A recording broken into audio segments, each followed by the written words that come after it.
দুখ আৰু কষ্ট ভগৱানৰ দ্বাৰা পৰিচালিত এটা পৰীক্ষাগাৰ হয়, য'ত আপোনাৰ সক্ষমতা আৰু আত্মবিশ্বাসৰ পৰীক্ষা লয়। জীৱনত কষ্ট তেওঁৰহে হয়, যি বিপদলৈ ভয় নকৰে আৰু তেওঁলোকৰ কেতিয়াও পৰাজয় নহয়। হয়তো জিকিব, নতুবা কিবা এটা নতুন শিকিব।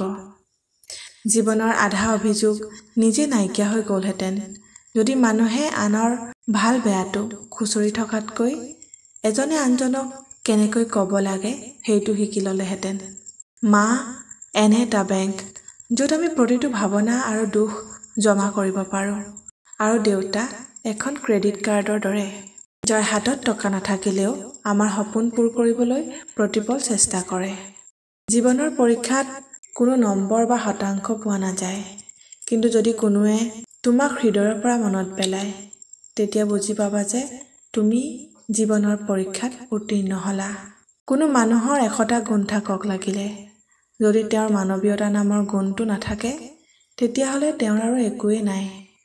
আমি বেছিভাগেই জীৱনত এনেকুৱা এটা সময় পাৰ কৰি আহোঁ, যাৰ পিছৰ পৰা আমাৰ মনটো কঠোৰ হৈ পৰে। প্ৰায়বোৰ বস্তুৰ প্ৰতি বা প্ৰায়ভাগ সম্পৰ্কৰ প্ৰতিয়ে অনীহা হোৱা আৰম্ভ হ'বলৈ লয়।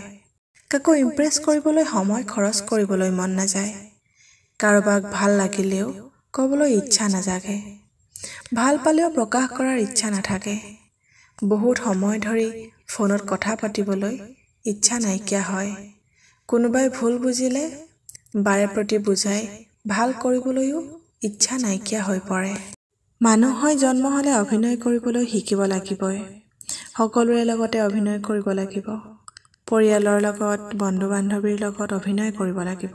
কেতিয়াবা সুখত থকাৰ অভিনয় কৰিব লগা হয়, কেতিয়াবা দুখত থাকিও হাঁহি হাঁহি ভালে থকাৰ অভিনয় কৰিব লগা হয়। প্ৰেমৰ অভিনয় কৰিব লগা হয়। আচলতে প্ৰতিজন মানুহেই জন্মসূত্ৰে এজন এজন অভিনেতা হৈ জন্ম হয়।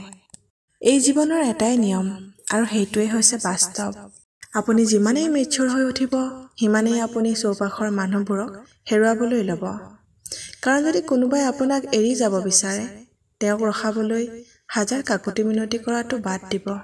কোনোবাই যদি আপোনাক অৱহেলা কৰে, তেতিয়া তাত কান্দি কাটি দুখ কৰাতকৈ তাৰ পৰা আঁতৰি যাব। কাষত কোনো নাথাকিলেও অকলে জীৱনটো পাৰ কৰিবলৈ আমনি নালাগিব। যদি কাৰোবাক আগতে লগত থাকিবলৈ আমনি কৰিছিল, তেন্তে আপুনি লাহে লাহে সকলোকে আমনি কৰা বন্ধ কৰিবলৈ ল'ব, আৰু এনেকৈয়ে সকলোৰে পৰা আপোনাৰ মাজত দূৰত্ব সৃষ্টি হ'ব। এটা কথা মনত ৰাখিব, এহাতেৰে যেনেকৈ হাত চাপৰি নাবাজে, ঠিক একেদৰে একপক্ষীয়া সম্পৰ্কও বেছি দিন টিকি নাথাকে। কোনোবাই আপোনাক ভাল পায়, বহুত ভাল পায়, আৰু তেওঁৰ দুৰ্বলতা আপুনি জানে। আপুনি সেই ব্যক্তিজনক আঘাত দিছে, কিন্তু কিমান দিন? 2 দিন, 4 দিন বা 6 দিন। কিন্তু এবাৰ সেই ব্যক্তিজনে সহ্য কৰিবলৈ যেতিয়া শিকি যাব, আপুনি দিয়া কষ্টৰ প্ৰতি তেওঁৰ কোনো গুৰুত্ব নাইকিয়া হৈ পৰিব। তেওঁৰ মনত আপোনাৰ স্থান লাহে লাহে নাইকিয়া হৈ যাব। ইয়াৰ কাৰণো আপুনিয়ে। অৱহেলা বৰ বেয়া। নিজৰ লগত নঘটালৈকে কোনেও অৱহেলাৰ পৰা যিখিনি কষ্ট পায় সেয়া বুজি নাপায়। আৰু যেতিয়া কোনোবাই অৱহেলা কৰাৰ কষ্ট কিমান তাক উপলব্ধি কৰিব, তেতিয়ালৈকে সংগীগৰাকী হয়তো বহুত দূৰলৈ গুচি যাব। অৱহেলাৰ বাবে সম্পৰ্কত দূৰত্ব বাঢ়ে। কি লাভ আপোনজনক অৱহেলা কৰি? দুয়োজনে মিলি সকলো সমস্যাৰ লগত মুখামুখিতো হ'ব পাৰি।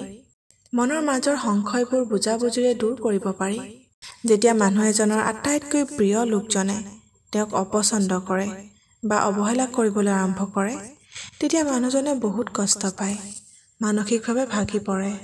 কিন্তু এই অৱহেলাবোৰ প্ৰত্যেক দিনে বাঢ়ি গৈ থাকিলে লাহে লাহে প্ৰিয় ব্যক্তি হ'লেও তেওঁক এৰি আগবাঢ়িবলৈ শিকি যায়। লাহে লাহে মৰম ভালপোৱাৰ ওপৰত আৰু বিশ্বাস হেৰাই যায়।